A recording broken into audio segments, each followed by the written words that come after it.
नाना पटोले यांच्या वक्तव्याची भाजपनं आमचा हमी हा शब्द चोरलाय। भाजपाची हमी म्हणजे जुमलेबाजी आहे असं नाना पटोले यांनी म्हटलंय। नाना पटोले यांनी भाजपावर टीका केली आहे। तर भाजपनं आमचा हमी हा शब्द चोरला आहे असं नाना पटोले यांनी म्हटलंय।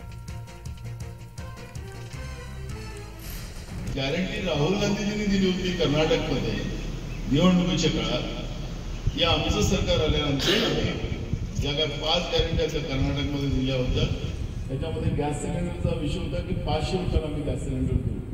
ही फेकू गॅरंटी जी आली त्यांनी राजस्थानमध्ये सांगितलं की त्यांचं सरकार आलं। स्वतः नरेंद्र मोदींनी भाषणात सांगितलं। मी छत्तीसगडमध्ये ऐकलं, मी पण कॅम्पेनला गेलो होतो। तिथं त्यांनी सांगितलं की आमचं सरकार आलं तर आम्ही गॅस सिलेंडर तिथं 500 रुपयाला देऊ। राजस्थानमध्ये सांगितलं त्यांचं सरकार आलं म्हणजे आम्हाला देताच नाही। म्हणजे जुमलेबाज गॅरंटी आणि 24 कॅरेटची गॅरंटी ही काँग्रेसची आपल्या नेत्या राहुल गांधींची आहे हे त्याच्यातून स्पष्ट होतं।